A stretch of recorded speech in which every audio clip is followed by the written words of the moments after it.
ఇప్పట్లో ఆల్మోస్ట్ అందరికీ అవైలబుల్ ఉన్న ఇన్స్ట్రుమెంట్ ఈ బ్లడ్ ప్రెషర్ ఇన్స్ట్రుమెంట్. ఈ ఇన్స్ట్రుమెంటు ఆల్మోస్ట్ 1500 నుంచి 2000 రూపాయల్లో దొరుకుతుంది. దీన్ని ఎలా వాడాలనేది తెలియాలి. First of all blood pressure తీసేటప్పుడు మనము ఒక అర్ధగంట వరకు రిలాక్స్ అయి ఉండాలి.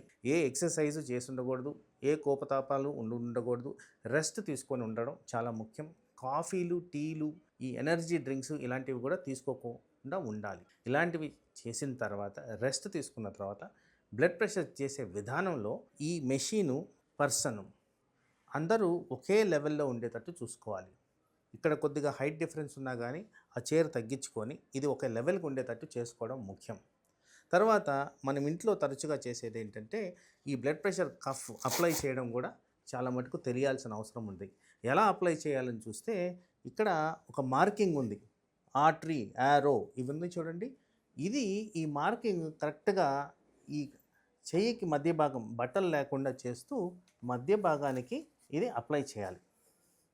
సో కరెక్ట్గా అప్లై చేసినప్పుడు ఈ విధంగా ఉంటుంది. సో ఈ పైపు ఈ ఏరియా కొద్దిగా గ్యాప్ ఇచ్చేటట్టు మీరు గమనించుకోవాలి. చేస్తూ ఆ పర్సన్ కరెక్ట్ పొజిషన్లో ఉన్నారా లేదా అంటే ఈ మెషిన్ హైటు, గుండె హైటు, ఈ పంప్ హైట్ ఇవన్నీ కూడా ఒక లెవెల్కి ఉండేటట్టు మనం చేసుకోవాలి. చేసుకునేటప్పుడు ఆ పర్సన్ మాట్లాడకూడదు. తరచుగా మనం చూసేది ఫోన్లో మాట్లాడడము, జోకులు వేసుకోవడము, అవతలతో మాట్లాడడం చేస్తుంటాం. అలా చేయడం తప్పు.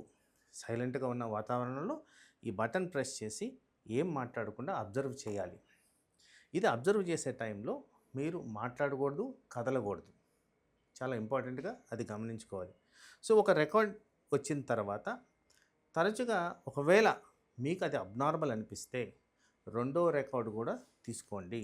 అలా 3 రికార్డులు తీసుకోవడంలో తప్పు లేదు. ఆ 3 రికార్డుల యావరేజ్ని మనం చూసుకున్న తర్వాత దాంట్లో యావరేజ్ మీన్ అనేది మనం క్యాలిక్యులేట్ చేసుకోవాలి. అంటే 3 రికార్డుల రికార్డింగ్స్ని, మెజర్మెంట్స్ని యావరేజ్గా తీసుకొని దాని సగటు మనకి నార్మల్ బ్లడ్ ప్రెషర్ కింద కన్సిడర్ చేసుకోవాలి.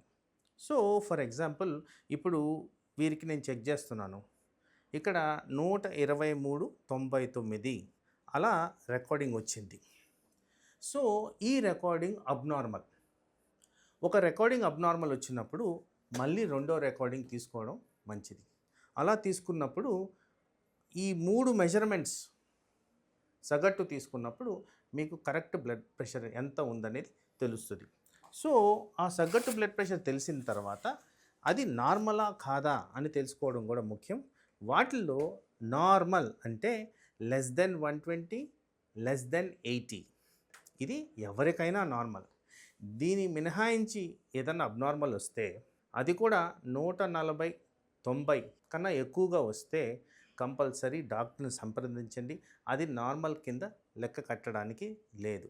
ఇది నార్మల్గా ఎలా బ్లడ్ ప్రెషర్ ఇంట్లో మెజర్ చేసుకోవాలనేది ఒక ఉదాహరణ.